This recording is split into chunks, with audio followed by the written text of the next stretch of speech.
Hey guys, Shalana here. Welcome to the Bin Zone. On today's video, we're going to be talking about season 2 of the Netflix original series Dark. And if you have not seen the second season, stop this video now, pause it, because from this moment on, there's nothing but spoilers for the entire second season as well as the first if you haven't seen that either. So if you have not seen it, this is your final warning. Stop now because we're about to dive deep into the second season filled with spoilers. So that's your warning. So guys, let's talk about season 2 of Dark. After the first season ended, I thought to myself, there's no way this show could introduce any more mystery. And I thought there'd be more answers than questions in this season. But as we dive deeper into the second season, there's a whole plethora of new questions that arise from this season. And with all these new questions, there's a lot of explanations that need to be had. And with season 3 coming out next year, let's dive deep into the mysteries of this second season. And for us to begin, we have to start off with the whole time loop in Dark. When it comes to the time loop of Dark, it's a very specific type of time loop, which is called a causal loop. And within the causal loop, essentially what it means is you can't really change the past, and everything that's supposed to happen will have happened. And from that causal time loop, it branches off to two different types of paradoxes. There's the bootstrap paradox that they talk about in the show, as well as the predestination paradox. And for us to get a better understanding of the two time paradoxes, let's look at them in depth a little bit. Let's start off with the bootstrap paradox. The bootstrap paradox is a sort of paradox that occurs when something doesn't have a beginning. For example, in the show, we have the Time Machine as well as H.G. Townhouse's book about time. Both of those were created by Townhouse, but Townhouse didn't come up with them. It's future individuals who go back to the past and give him the book as well as the blueprints to the time machine that he's able to actually create it. So therefore, he never originates the time machine. It just kind of exists in the ether of time.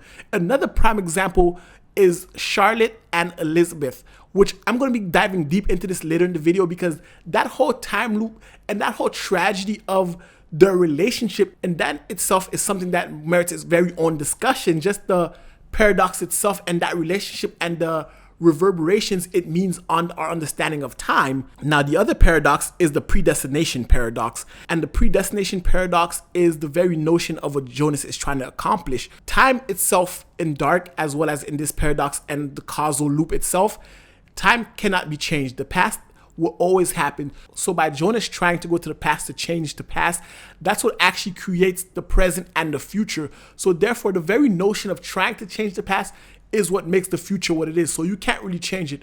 By trying to change it, you make it into what it actually becomes. So that is the predestination paradox. So now that we have those two paradoxes as well as the causal loop somewhat explained, let's dive deep into what's been going on this second season, especially dealing with Sigmundus, Jonas, Adam, and adult Jonas, because that entirely complex of that arc with those characters and the very notion of the predetermination paradox is the crux of this season as well as the whole show in its entirety, because we know Jonas is our main character and we know that he's been fighting against Sigmundus. What this season introduced us to is the fact that Jonas is the creator of Sigmundus, and by virtue of him being Adam, the whole thing starts the loop. And by the season finale of this season, we see how Sigmundus is founded, because at the end of the season, when adult Jonas takes Bartosz, Franziska, and Mangus into the time machine and disappears, those guys are the founding fathers of Sigmundus. As we come to find out, Magnus and Franziska are the two old couple that is living with Adam in 1921. So the virtue of him trying to stop Sigmundus and trying to unravel time is the journey of him becoming Adam. And again, if we translate Sigmundus, it translates to thus the world was created. And we see that this time loop, or this cycle as they're calling it, we see that it's created by Adam, who in turn pushes young Jonas as well as adult Jonas into becoming him. And as we saw throughout the conversations between young Jonas, Adam, and older Jonas and younger Jonas, we see that all of them are on three separate missions. Young Jonas just wants to go home and forget all about this while stopping the apocalypse. Older Jonas wants to shut down time altogether while stopping the apocalypse. And it seems that Adam wants them to actually become him, because without them becoming and going through what they're going through, they never become Adam. So their experiences culminate into Adam, and Adam himself doesn't seem too keen on stopping the apocalypse. Adam seems keen on changing time itself and changing his own fate as opposed to stopping the immediate apocalypse, because Adam sees that time itself in his mind is endless. The apocalypse happens on June 27, 2020, and Adam decides to set up his base of operations in 1921, giving him 100 years or 99 years to actually think of a way to stop the apocalypse while buying himself nothing but time and allowing the cycles to continue. And we're going to dive deep into what the cycles are in just a moment. But a big part of Adam manipulating everything is the creation of Claudia Tiedemann. And what I mean by the creation of Claudia Tiedemann, we know she's always been alive, but we thought Claudia and Noah were at war with one another, and to a certain extent they are. However, we see that it is Claudia who goes back in time and sets the motions for her to become a traveler. But that doesn't happen until young Jonas goes back to 1986 and takes Claudia Tiedemann of 1986 after she kills Egon Tiedemann with him to train her to become this traveler. And that doesn't happen until older Claudia goes in and recruits younger Jonas and explains to him that he has to go and get her and make her into the Claudia she is now, thus diving deep into the bootstrap paradox of who recruits who. Does Jonas recruit Claudia initially, or does Claudia recruit Jonas? And that in itself is the bootstrap paradox in a nutshell for this show. It's the fact that all of these moving wheels, all of these circles don't have an origin. We don't know who recruited who. We don't know who's enemy. For example, we have the very notion of Noah and Claudia from the first season being our two main opposing forces. And then we come to find out that Noah is nothing but a tragic character who we were led to believe was a bad guy, but this whole time he's been manipulated. And that is all by the mastermind of Adam. So then we have Claudia versus Adam, and Adam himself isn't really against Claudia, because if Adam is the older Jonas, he understands Claudia recruits him and he recruits Claudia because he lived through those entire cycles and he's been that Jonas. He understands that Claudia is nothing but a pawn in the grand scheme of things. And then we have the character of Noah and the tragedy of Noah. In the first season, Noah comes off as a bad guy who's kidnapping kids and putting them through these tough experiments to create a time machine. However, we come to see that Noah had access to a time machine. So now he asks the question, was Noah trying to create his own time machine in order to stop Adam? Because the very book that Noah's following was missing pages, and those pages, Claudia had them. And the book is what has the prophecy about the end of the world that they're following in not only 1921, but as well as 2052, where older Elizabeth is actually waiting for the end of the world. And that book seems to have been written by Adam, and he chronicles everything that's supposed to happen. And that's why Noah has access to that information. However, he rips out the last few pages and gives to Claudia. Now, he doesn't do that in the show, but my theory is he's the one who gave Claudia the last few pages. And therefore, by the time Noah gets the book, he doesn't know anything about Charlotte or what happens to his family.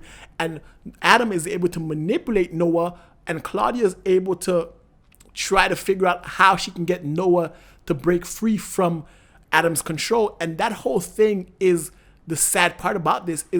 Is Claudia and Noah actually players, or are they chess pieces to Jonas, aka Adam's grand scheme? Because he seems to be the mastermind behind everything, and they're all just pawns in his game. Because Noah himself fell in love with Elizabeth, and in the future they had a daughter who became Charlotte, and Charlotte became Elizabeth's mother, and that is another bootstrap paradox.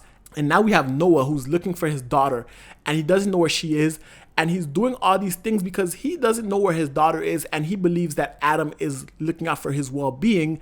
But then we have older Noah who comes to the realization after he kills Claudia that, and he has the final pages of the book, that he has to stop Adam from doing all this and taking and manipulating the world, because it seems to be Jonas or Adam is the one that takes Charlotte away from them, and he gives her to HG Townhouse, because we come to understand that at a certain point that Townhouse is nothing but a pawn. Let's talk about the pawns for a second, because we have a bunch of characters who are nothing but chess pieces on a board for Adam and Claudia to manipulate, and they have some of the more tragic stories.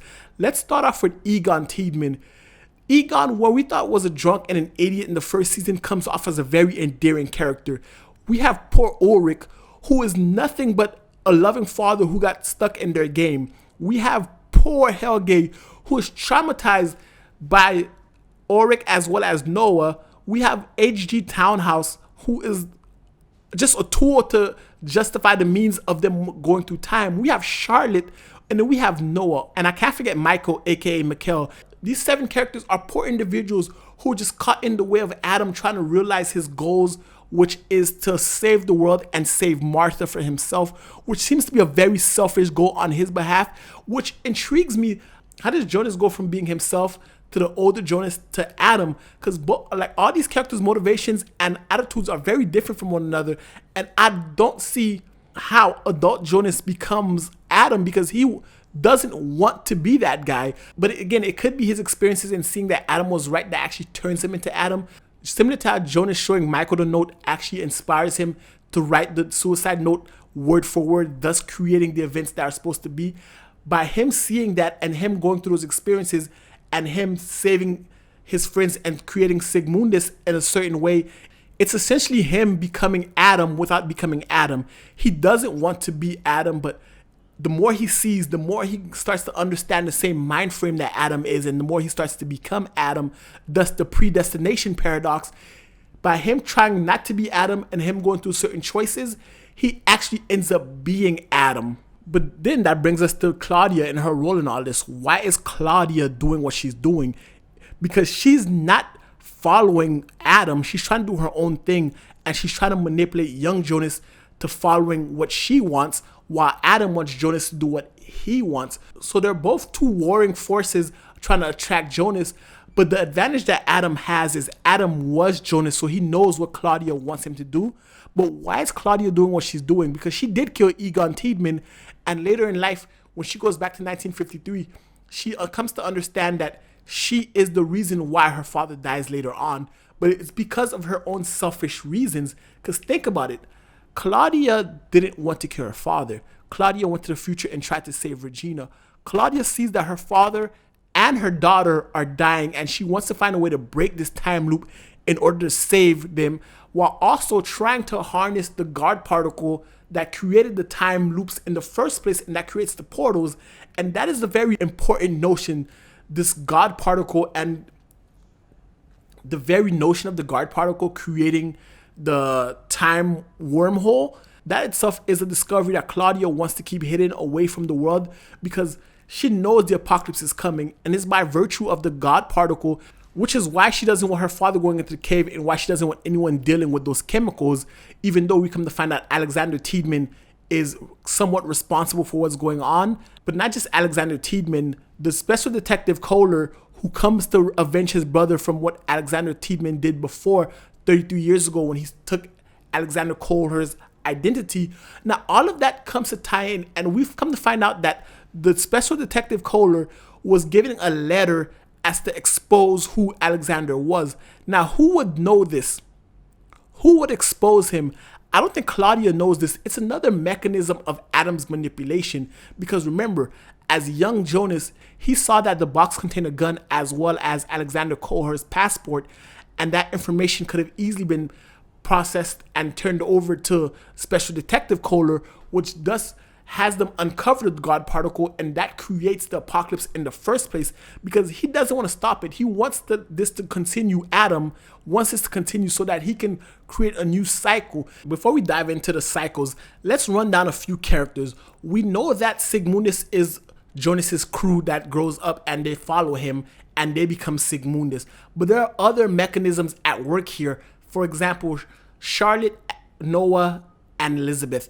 That whole paradox in itself means that Elizabeth and Charlotte exist inside of the time loop alone, and if the time loop were broken, they would both cease to exist, because Elizabeth is Charlotte's mother, yet Charlotte is Elizabeth's mother, making Elizabeth her own grandmother, and thus Charlotte her own grandmother, and that loop goes on and on and on, so long as this causal loop is intact. That will always be. They will always be each other's parents, and they will always be each other's kids, and Noah's just trapped in that. And that's something Adam knows, and he uses to his advantage of controlling Noah. That loop continues on, and then we talk so much about cycles in this season. What are the cycles? Well, from what I've been able to gather, I believe the cycles are the amount of times that Jonas actually relives his entire life circle. For example, the apocalypse itself, I believe the apocalypse is the end of one cycle and the beginning of the next cycle. And once the apocalypse happens, there's something in time that resets the loop all over again a second time. And now we're in the third resetting of the loop. And then Adam sees that there's a loophole in there depending on what happens. And then at the very end of the season, after the third cycle ends, we see that Martha was killed by Adam, which came as a shock to all of us because Jonas loves Martha, so why would he kill her? And then out of nowhere, a portal opens and Martha appears, and Martha shows out of nowhere and she says not when, but where, implying she's from another universe. That itself brings up a whole new dimension that we'll be getting into in another video. But guys, this is the gist explanation of the second season. If you subscribe to the channel, I'm going to be breaking down this season even more, talking about the progression of Jonas to Adam, talking about the relationship between Noah, Adam, and Charlotte in detail, talking about the 7 victims and the pawns that I talked about earlier and how they were tragically affected by this. And then we're going to dive deeper into the whole multiversal aspect that the show just introduced in the ending. So guys, this is just a basic synopsis and explanation of this season for us to get a better understanding of the motivations of the characters. So if you like the video, definitely hit the thumbs up, hit the subscribe button if you guys have not already. And until next time, binge on.